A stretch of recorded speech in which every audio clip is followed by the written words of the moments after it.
Eu gostaria, irmãos, de abrir com os irmãos o texto bíblico, né, da palavra do Senhor, que está exatamente no livro de Salmos.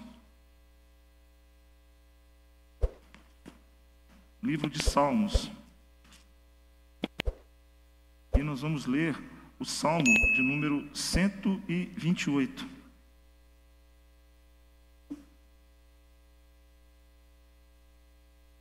Salmo de número 128.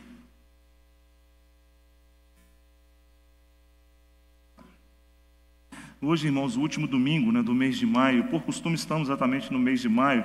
Os batistas estão aí celebrando ou trazendo à memória, né, o mês da família, né, a importância exatamente dessa comunhão e dessa presença do Senhor nas nossas vidas, também como família, né. E acredito que o maior desejo de cada um de nós, as nossas orações, quando nós estamos lá no nosso quarto, na nossa casa, né, ainda que a nossa família seja unicelular, ou seja, uma pessoa só, né, uma família de uma família de 2, de 3, de 4, ou familiares de forma grande, na nossa oração a gente sempre pede para que Deus abençoe a nossa casa, abençoe a nossa família. Sim, falei domingo passado, nós temos vários problemas, né, e são muitos, e as famílias exatamente não podiam ser diferentes, né? Muitos problemas nos cercam e às vezes até nos dominam, por conta exatamente das preocupações que nós andamos e das dificuldades que enfrentamos. Mas a nossa oração, o nosso maior desejo é que a nossa família seja abençoada. E acredito que os irmãos, ao virem aqui ao longo desse mês de maio, ou pelo menos estarem participando da igreja, um dos alvos dos irmãos ao adorarem ao Senhor, ao prestarem culto a Deus, é exatamente depositar no altar do Senhor a sua casa, a sua família, para que vocês possam ser, ou para que nós todos possamos ser ricamente abençoados.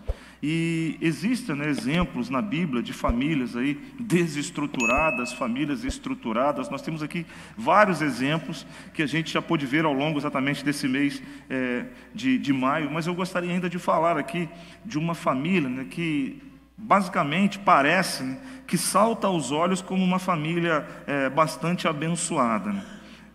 Uma das coisas que eu costumo também ler, né, e falar é que muita gente olha aí no mundo, né, vê aí famílias que parecem serem muito felizes, né, que parece que passaram por um arco-íris e no final lá encontraram um pote de ouro. Aquela família está assim, nossa, que família, né, abençoada. E a gente até falou domingo passado, às vezes a gente se mira pelas aparências, né, mas não do que de verdade é.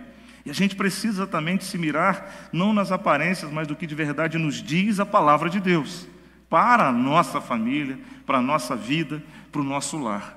Ainda que a gente possa achar aí que existem famílias extremamente saudáveis, maravilhosas, mas eu tenho que zelar pelo maior presente que Deus me deu, depois da minha salvação, é a minha família.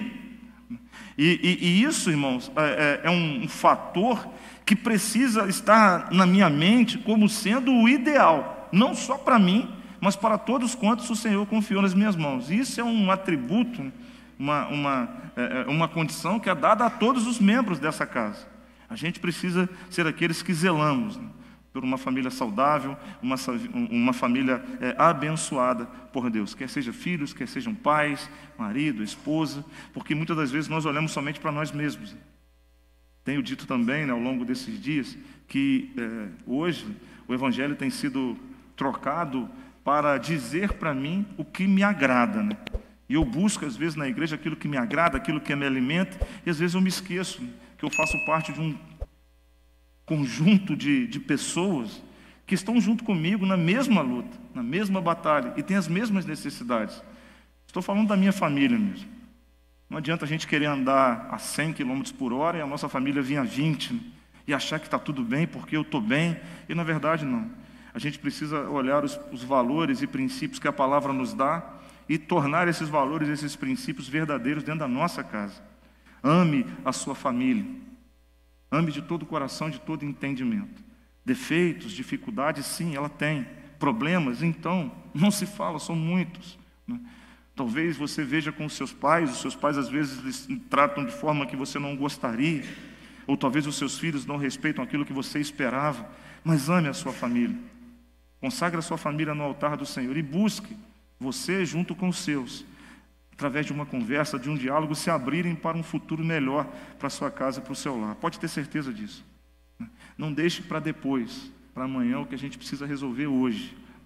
E quando eu olho o Salmo de número 128, Salmo 127, 126, 127, 128, chamado Cântico dos Degraus, né, tem uma estrutura exatamente bastante interessante sobre a realidade dos escritores do Salmo, que trazem aí algumas características, inclusive alguns historiadores, ou pelo menos aqueles os quais são biblicistas, vão dizer que os degraus, na verdade, o Cântico dos Degraus, eles eram como que contados com os degraus de Jerusalém, e cada palavra falada era um degrau que era subido até se chegar exatamente no santuário de Jerusalém. E uma outra coisa que se falava exatamente do Cântico dos Degraus, que eram repetidos pelo povo na sua peregrinação, para que pudesse estar sempre vivo no coração aquela palavra abençoadora e abençoada, para que eles pudessem guardar no coração a palavra, trazerem exatamente de cor, né, tudo aquilo que Deus havia manifestado. Então a importância dos Cânticos dos Degraus é extremamente grande.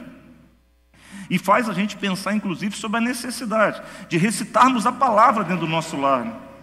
Né? Alguns aí, eu já conheci algumas pessoas que desde da tenra idade do bebê, chegava lá e ficava recitando versículos da palavra, né? Salmo 23, Senhor é meu pastor, nada me faltará, e o bebezinho com os olhinhos ainda nem abrindo ainda, mas já estava ali ouvindo a palavra, né? E esse tipo de cultura, de ensinamento, ele vem sendo perdido no ambiente familiar em que a gente se encontra. Então, quiçá, entre nós mesmos, entre família, né? Relacionamento de família, pai, filho, mulher, marido, né? Ter ali, dedicar um tempo para que possam exatamente juntos deleitarem-se na palavra. Olha a importância, o Salmo de Degraus, o povo vinha de uma peleja, tal, de uma batalha, e eles iam recitando o Salmo, para que todos pudessem chegar do primeiro ao último, estarem juntos falando aquela palavra. Às vezes a gente sabe muito, mas não caminha conosco aqueles os quais nós amamos. Então, pense nisso. Sua família é um bem precioso que o Senhor te confiou. Seja ela problemática ou não, seja ela grande ou seja ela pequena, rica ou pobre, sua família é um bem precioso que Deus te confiou. Zele pela sua casa, zele pela sua família, não deixe para depois. E uma das coisas que também ouvi, e trago isso como uma ideologia, uma ideia para a minha mente, para a minha cabeça, é que uma vez um escritor disse o seguinte: nenhum sucesso profissional, pessoal, social, vale o fracasso no lar. E às vezes a gente deixa, né, para depois o que é mais importante. O emprego, a gente pode estar nele hoje e amanhã pode não estar. A família, se a gente perder, você não vai recuperar mais. O emprego você pode sair de um, já achar outro, assim sucessivamente. Mas a família, se a gente perde... E hoje eu estava, por exemplo, no sepultamento do esposo da irmã Delice, e aí eu estava olhando o cemitério assim, e uma das coisas bonitas do cemitério é que todo mundo ali está igual, né? Todo mundo é igual, não tem diferença. Todo mundo é igual. E uma das coisas que eu pude ver também com algumas pessoas, exatamente chegar na lápide do familiar e começar a contar as coisas que não fez quando o familiar estava ali. E chorar, e falar, e dizer, eu te amo, e não sei o que, tal, que falta. E às vezes na vida, né, era uma verdadeira guerra, né?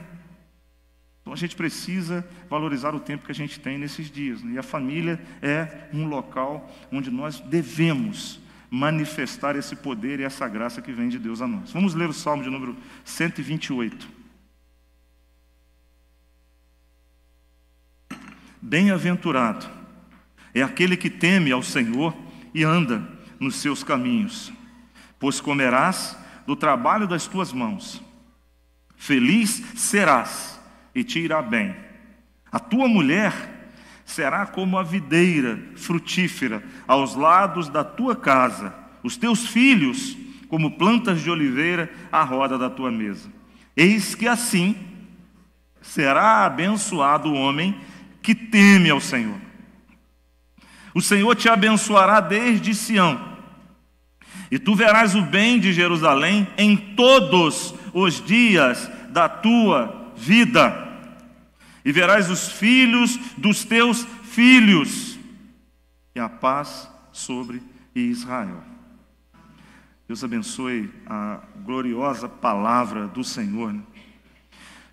Maravilhosa palavra do Senhor, né? E que expressão de palavra, né? O salmista, na sua inspiração, dizendo que bênçãos são exatamente destinadas no ambiente familiar e a partir do ambiente familiar. Na primeira parte do texto, a gente tem pelo menos 2 versículos que vão falar das bênçãos pessoais. Na segunda parte, mais 1 versículo ou 2 versículos, nós temos exatamente as bênçãos familiares. E na terceira parte, os 2 últimos versículos, que é a partir da família, nós temos as bênçãos nacionais. Ou seja, a família é ainda o organismo mais importante que essa sociedade tem. E o pior do que isso, né, o pior dessa questão, o pior nisso tudo, é que a sociedade está exatamente matando esse organismo, destruindo, desconfigurando aquilo que Deus criou para o louvor da sua glória. Quer ser abençoado, meu irmão? Viva bem em família. Quer que os seus familiares sejam abençoados, meu irmão? Esteja bem na sua família. Quer que os seus amigos, suas pessoas que te cercam, a sociedade que você está inserido, ser abençoado? Então, seja bênção no seu lar. É o que nós vamos ver a partir desse tempo, nesse livro de Salmos, no seu capítulo 128. E aí a gente já começa, né, iniciando algo de bênção pessoal em relação ao esposo, né, ao líder da casa. E aí algumas figuras, né, que a gente às vezes tem perdido, né, ao longo também desse nosso tempo de sociedade, né, o mundo está desconfigurando a família mesmo, né. É lógico que não é uma condição, para você vai lá para o Novo Testamento, né, que a mulher submissa ao marido tal, e as pessoas utilizam isso como algo que seja assim, extremamente deplorável e ruim. Submissa é estar debaixo de uma mesma missão, do lado do seu esposo, caminhando junto, sendo sábio para ajudar, inclusive, nessa missão. Essa é a questão. O que o mundo está dizendo é querer menosprezar aquilo que Deus construiu como sendo algo maravilhoso, abençoado e abençoador. O que o mundo está querendo é destruir exatamente o contexto de relacionamento, onde no nosso núcleo familiar a gente forma valores, princípios, conceitos que abençoam a nossa nação. O que o mundo está querendo dizer é que esses princípios e esses valores já não podem mais coexistir. A gente precisa ser mais mente aberta. E aí usa algumas palavras, né? Retrógrado, ultrapassado, questões que têm sido como que naturais no linguajar das famílias. Onde que o pai repreende o filho: pai, você está ultrapassado, para com isso. Agora eu vou ligar lá para o conselho tutelar porque você vai ser preso, porque você está me repreendendo. Onde a mentira passa a ser algo inerente, imanente daquele relacionamento, onde não há mais confiança, onde não há credibilidade, onde a gente precisa. Falei uma vez com uma pessoa, falei: o celular é uma bênção, né? Mas também pode ser uma maldição. No nosso relacionamento a gente precisa manter senha do nosso celular para o nosso cônjuge não ver. Não, aí a minha intimidade, não, a minha... privacidade. A minha privacidade, né? Ele não pode ver porque a minha... Mas que privacidade é essa, se nós somos um no Senhor? Ué, será que eu tenho coisas que eu preciso esconder da pessoa que está do meu lado para construir um ambiente que seja abençoado para mim e para os meus filhos e para todas as pessoas? Será que eu tenho algo que eu não tenho condição e coragem de mostrar para os meus filhos? Porque eu tenho que manter senha no meu aparelho, porque se eles verem, o que eles vão pensar de mim? Será que isso não está coexistindo nas famílias denominadas evangélicas cristãs? E aí eu venho exatamente no líder da casa, né? E já começa a palavra de forma muito interessante, quando diz: bem-aventurado aquele que teme ao Senhor e anda nos seus caminhos. Na verdade, irmãos, não é uma contradição, é uma condição. Uma condição que para me ser abençoado eu preciso, primeiro, temer ao meu Deus, amar a minha família com temor do Senhor, porque eu não vou esconder nada da minha família. Essa condição, para me ser abençoado, eu tenho que temer o Senhor e depois andar nos seus caminhos. A gente estava falando hoje pela manhã, não adianta eu dizer de uma vida que eu prego a palavra, que eu falo de santidade, que eu falo de amor, se eu sou uma verdadeira escória da sociedade. que eu não nutro a unidade do amor, que eu falo as mentiras, que eu não professo os mesmos valores na minha vida. Isso tudo é mentira. Isso é a família do mundo. A família do mundo é uma família de falsidades, uma família de novela, né? Uma família de novela. E ainda vinha naquela época que a gente assistia novela, vinha assim, as cenas, se forem reconhecidas na vida real, é uma mera coincidência, né, dos fatos reais. E aí a gente fala que a arte imita a vida, né? O que está acontecendo é a vida que está imitando a arte nesses dias. Pessoas que não são sinceras. Então, o homem, para ser abençoado, bênção pessoal, ele precisa diretamente ter o temor do Senhor sobre sua vida. O temor do Senhor é conhecer a obediência que ele precisa promover na sua vida, para que Deus seja glorificado, e ele sim receba de Deus aquilo que o Senhor tem para lhe dar. E perceba, o texto que nós lemos para falar da família, ele se dirige primeiramente a quem? Ao homem. Ao homem. Homem, tu tens uma responsabilidade extremamente grande como sacerdote do teu lar. Tu tem uma responsabilidade extremamente grande como chefe da casa. Tudo começa por você. Sua esposa, ela pode te ajudar, ela pode trabalhar sim, ela decide as coisas, ela ajuda no sustento, ela compartilha as questões, mas ela espera a sua posição e a sua decisão. Você pode ter certeza disso. Muitos de nós às vezes ficamos inócuos, esperando o outro decidir e não decidimos. E quando tomamos decisões equivocadas. E aí vem, bem-aventurado aquele que teme ao Senhor e anda nos seus caminhos. A Bíblia fala que a mulher sábia edifica a casa. Marido inteligente, escuta a tua mulher. Conversa com ela, escuta ela. Marido abençoado, escuta a sua esposa. Porque se Deus lhe deu uma mulher sábia, ela vai ajudar a edificar esse lar e ela vai te falar o que está faltando, o que precisa, o que é necessário para que esse lar continue sendo uma bênção para a glória do Senhor.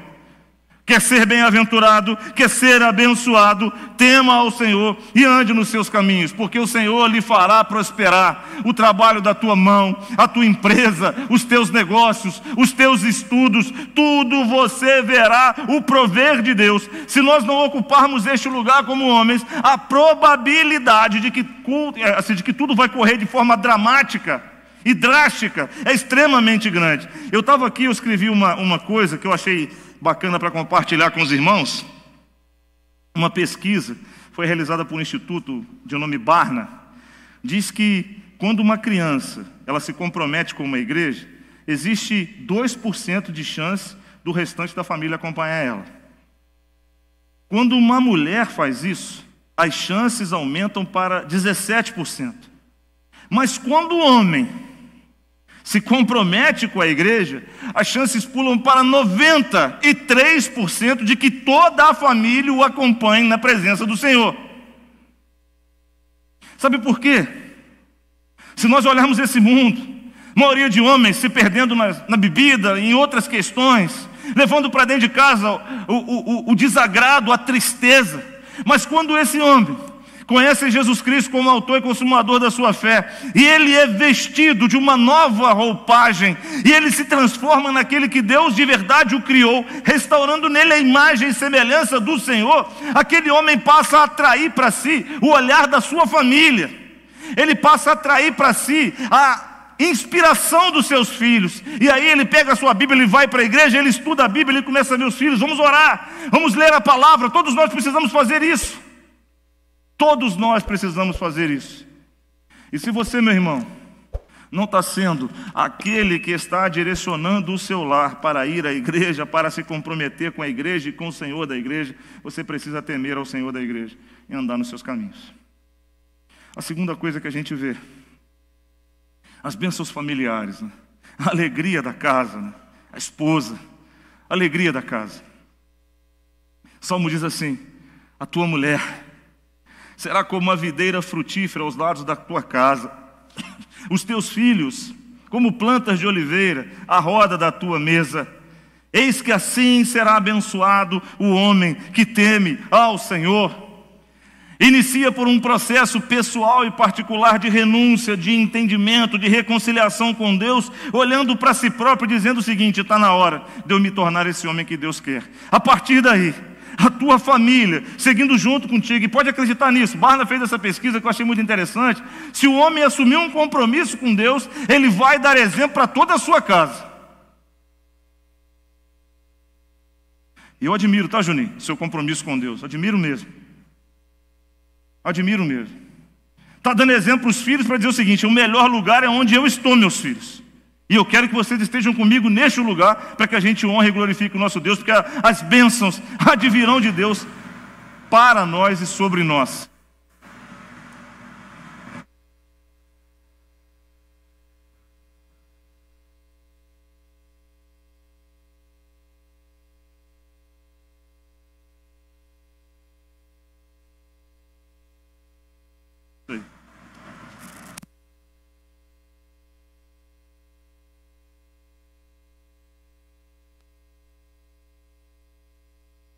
Acharam?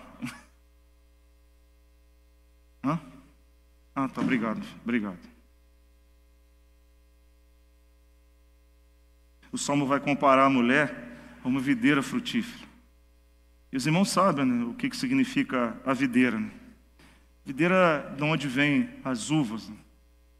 E de onde se busca encontrar, né, o símbolo da alegria na Bíblia, né, que é exatamente o vinho. Né? O suco de uvas ele tem uma expectativa, ou pelo menos uma posição, um apontamento na Bíblia que é muito interessante. Ele representa a alegria. Quanto mais vinho, quanto mais suco de uvas puro estiver na casa, mais alegria aquele lar vive. Tanto é que os irmãos vão se lembrar lá do Evangelho de João, quando do casamento lá de Caná, né, da Galiléia, acabou o vinho, eles começaram a ficar preocupados. Jesus Cristo então transforma a água em vinho, porque era um presságio, um mau sinal de que aquele casamento poderia iniciar já com problemas, e a alegria não ser duradoura, era um mero entendimento. Então o símbolo da alegria está exatamente na videira, no vinho. E a Bíblia vai dizer na sua palavra: a mulher será como a videira frutífera, ou seja, ela vai dar muito fruto, ela vai dar muita uva, que vai promover muita alegria no seu lar. É a alegria da tua casa, a tua esposa, a tua companheira, a tua amiga, a pessoa que é a sua cúmplice, a sua parceira. E aí, uma outra questão que é característica também da videira, né, dos cachos, é que ela se espalha, já percebeu? Quando você vai numa plantação de vinho, você vê aqueles cachos se espalhando naquelas parreiras de uva, né? É basicamente isso, aquela alegria da mulher, ela se espalha. Vai ter dia que ela vai estar meio ansiosa, meio nervosa, mas as coisas se resolvem na presença do Senhor. O fato é que a tua esposa é comparada, a mulher da tua casa é comparada como símbolo da alegria no teu lar. Quer ver uma outra coisa? A parreira de uva, quando você não cuida muito bem dela, ela se seca e se perde muito fácil. É uma planta extremamente sensível, ela é delicada, mas em contrapartida, o seu caule é resistente. Para ela dar esses frutos maravilhosos, ela precisa ser tratada com carinho, com afeto, com cuidado. E aí, meu filho, se você ainda não está casado, se você está namorando, trata assim a tua mãe. Trata com carinho a tua mãe. Ouça os conselhos da tua mãe. Ouça os conselhos da tua família. E veja o que Deus tem para você no seu lar. Provérbios capítulo 32 vai dizer que a mulher virtuosa é a alegria da casa. Provérbios 12 vai dizer que a mulher insensata produz insatisfação. E aí a gente continua, por exemplo, Provérbios 27 fala que o vinho vira vinagre quando há insatisfação no lar. Abraham Lincoln disse uma coisa que eu gostaria de repetir para os irmãos: a maior tragédia da sua vida não foi o seu assassinato, mas sim o seu casamento. A história vai dizer que a esposa lá de Abraham Lincoln, né, Mary Todd, ela era desequilibrada e desrespeitosa, então criou ali um ambiente extremamente ruim de convivência entre aquela família, que inclusive culminou com a morte daquele homem. Não é o fato dele ter sido assassinado, mas o desequilíbrio que existia naquele lar. Quantos casais, quantas famílias se sentem desequilibrados, né, ou sem lugar no seu lar por conta exatamente do desrespeito, da falta de comunhão, da falta de unidade. Quero dizer uma coisa final também ainda aos esposos: as videiras, Embora elas estejam produzindo um fruto tão nobre, elas vão precisar de suporte. A parreira da uva, ela vai se espalhar se tiver os locais para que ela possa estar se segurando. Seja o suporte para o seu lar e para a sua família. Meu irmão e minha irmã, quer se casar, quer crescer, quer constituir família, você precisa então entender a sua posição e compartilhar dessa graça e desse amor de Deus. E por fim, os filhos, que é o futuro de toda a família, né? Os filhos futuro dessa família, né? Para aqueles que de verdade já o têm, sejam eles biológicos ou não, né? Ontem, inclusive, ouvimos aqui uma reflexão sobre filhos biológicos ou filhos não biológicos, o amor, o carinho, a unidade. A gente passa a amar intensamente, de grande forma, que não há o que se explicar. Diz a história que as mães, inclusive, se necessário for, tiram o coração do seu próprio peito para colocar no filho. Biológico ou não. Os filhos são como plantas de oliveira à roda da tua mesa. As oliveiras, elas eram árvores amadas pelos judeus. Existem oliveiras aí que chegam a mais de 3.000 anos de existência. Então, os judeus a amavam porque dali eles retiravam as azeitonas e produziam o óleo, que era um simbolismo muito importante para a vida também dos judeus. Então, era uma árvore muito amada pelos judeus. Oliveira, então, falar de árvore de olivas e verem árvores, há que se falar, inclusive, aqueles que visitam Jerusalém, a chamada Terra Santa, dizem que encontram oliveira lá de mais de 3.000 e tantos anos que ainda estão ativas naquele lugar. Os filhos devem ser amados por Deus. Quando Deus quis dizer a Noé que havia esperança para ele e para a humanidade, ele colocou um ramo de oliveira no bico de uma pomba. Os filhos eram o futuro que iriam dar início a uma sociedade, a uma nova família, a uma nova igreja, a um novo povo. E aí, a gente retorna ao princípio de tudo, que a nossa célula familiar, ela é responsável em construir uma sociedade saudável, melhor, equânime, equilibrada, em que, a partir dos nossos exemplos, nossos filhos vão querer ser conosco e levar os nossos exemplos para a sua vida futura. Se eles estiverem na escola, eles serão honestos e serão íntegros, porque naquele lugar, eles honram a palavra de Deus que foi plantada em seu coração. Se eles forem no trabalho, eles serão dignos de honra, porque naquele lugar eles honrarão a palavra que foi plantada no seu coração, vendo o exemplo dos seus pais, da honestidade, da integridade, da equidade no falar. Se eles forem se casar, eles vão desejar ser como os seus pais, amar a esposa, amar o esposo, amar os filhos e ensinar que, na verdade, a nossa sociedade está precisando de valores que estão sendo diluídos e perdidos por conta de um mundo entregue nas mãos do inimigo de nossas vidas. As novas gerações precisam estar dispostas a ouvirem seus pais. E aqui eu transcrevi também algo, né, que alguns de nós já devem ter lido em algum lugar. Quando os filhos estão aos seus 7 anos de idade, até seus 7 anos de idade, crianças até seus 7 anos, eles vão olhar para os pais: nossa, meu pai sabe tudo, né? Meu pai é um super-herói, tem uma capa, né? Veste uma cueca por cima da calça, não, uma cueca vermelha por cima da calça azul e tem uma capa. Meu pai é um super-herói. Quando os filhos chegam aos 14 anos, adolescentes, eles viram: poxa, meu pai, eu acho que ele está se enganando a respeito de certas coisas, porque ele falou comigo isso aqui, mas eu estou vendo meus amiguinhos, né, saindo para um lugar, saindo para outro. Quando os nossos filhos completam 20 anos de idade, sai da sua adolescência e começa a alcançar aí a sua maturidade, a sua juventude, o pensamento que se vai na cabeça: meu pai está um pouco atrasado.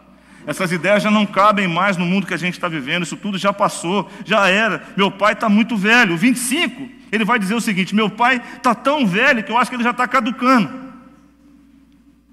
E lá em casa meus meninos têm 28, 22 e 20. Eu acho que eu estou mais ou menos dessa faixa aí. 25, meu pai está muito velho, já está caducando, olha o cabelo dele. Quando chega 35 anos, não sei se eu vou lá conversar com o velho sobre esse assunto, porque ele falava sobre isso, né? Quando você faz 45 anos, puxa, como é que meu pai conseguia lidar com essas questões do jeito que ele lidava, né? Hoje eu não sei mais o que eu faço. 55 anos, que pena. Meu pai morreu. A verdade é que ele tinha ideias notáveis, importantes, que eu não soube aproveitar. E quando faz 65 anos, meu pai era um sábio. Como eu lamento ter compreendido isso tão tarde. Talvez nós passamos por essa mesma escalada, né, das nossas idades. Né? Falamos dos nossos pais, falamos que ele estava caducando, que ele não sabia de nada. E hoje eu digo para os irmãos, no alto do meu meio século, né, de idade, eu digo o seguinte: poxa, se eu tivesse o entendimento que eu tenho hoje, a compreensão que eu adquiri ao longo da experiência com a minha vida, há 20, 30 anos atrás, talvez eu tinha feito muita coisa diferente. Não deixe para ver isso quando a idade já estiver avançada. Aproveite essa oportunidade para construir no seu lar um ambiente pleno, grandioso, gracioso, para a glória do nome do nosso Senhor Salvador Jesus Cristo. Família, irmão. Família é um tesouro de Deus, verdadeiro tesouro de Deus. É uma ideia que Deus teve para abençoar os membros dessa casa, homem, mulher, pessoas. E a partir deles, os familiares. E a partir deles, a sociedade. É um projeto de Deus. E esse projeto de Deus é perfeito, ele não tem falha. Nós, às vezes, complicamos um pouco este projeto. Mas que a gente possa junto seguir este projeto de Deus, para que a nossa casa seja abençoada, a nossa família abençoada no nome de Jesus. Para que a gente possa rever, né, alguns conceitos que talvez o Salmo 128 nos chamou a atenção nessa noite, para a gente começar a rever. E aí, se nós fizéssemos um retrato do Salmo de número 128, tivéssemos ali uma moldura, nós poderíamos encaixar a foto da nossa família nessa moldura do Salmo 128. Não responda para mim. Analise você. E se não, transforma para que ela possa estar dentro desse retrato, dessa moldura, no nome de Jesus. Se a gente observar, né, os princípios divinos que a gente encontra nessa passagem, a gente vai ter recompensa, sim, pessoal, familiar e de sociedade, no nome de Jesus. E que esta bênção, né, siga sobre a sua vida, seu lar, sua família, os filhos e os filhos dos teus filhos, para a glória do nome do nosso Senhor Salvador Jesus Cristo. Amém? Vamos cantar, Angélica? Vamos lá? Vamos lá?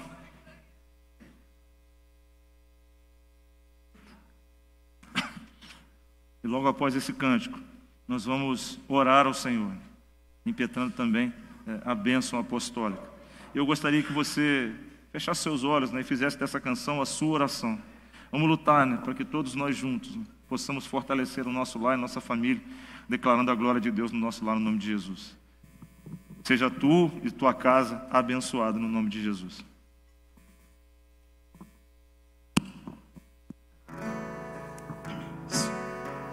Aleluia.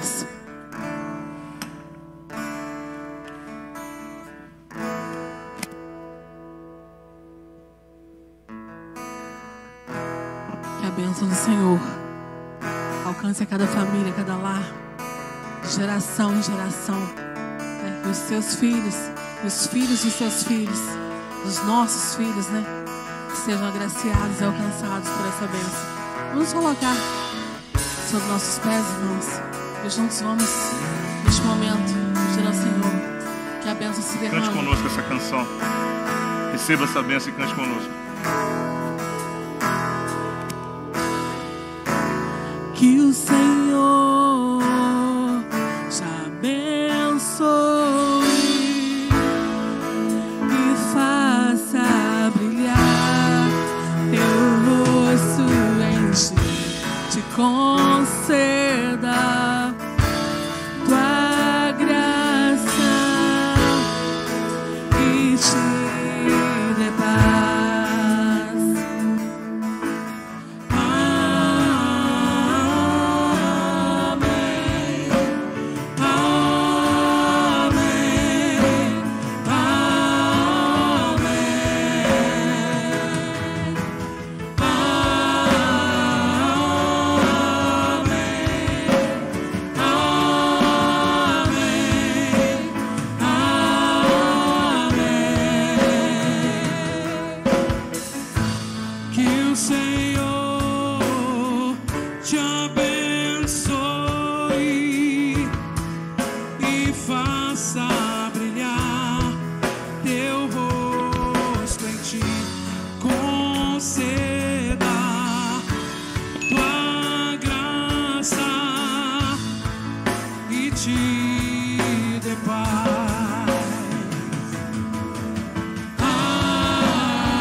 abençoar a sua família, seus filhos, seu esposo.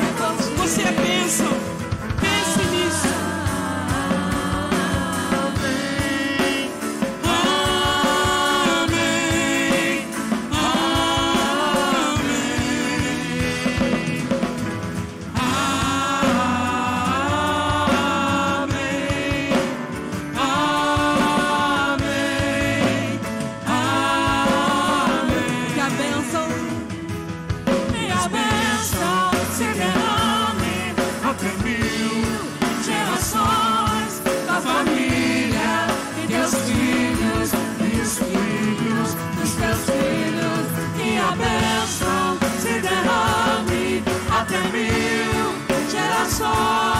Da família e teus filhos e os filhos dos teus filhos.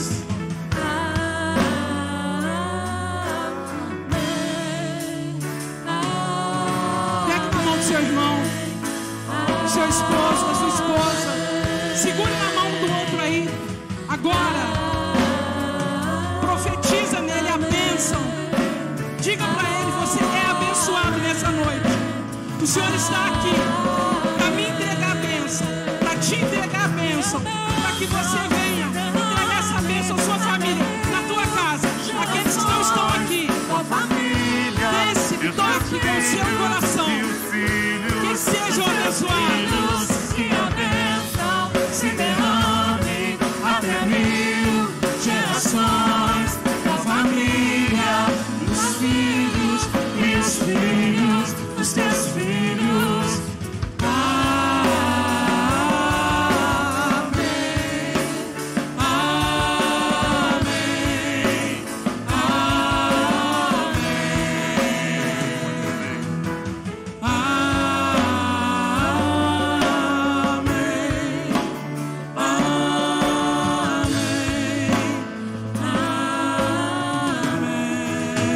E agora, que o amor de Deus e a graça salvadora de Jesus o Filho, as doces e eternas consolações do Espírito Santo do Senhor sejam derramadas sobre as famílias reunidas neste lugar, sobre cada vida que está neste lugar, sobre esta igreja reunida neste lugar e sobre todo o povo de Deus espalhado por toda a face da terra hoje e para todo sempre. Amém e amém. Que Deus abençoe, meus irmãos. Podeis assentar em oração silenciosa, onde despedimos. Vá em paz.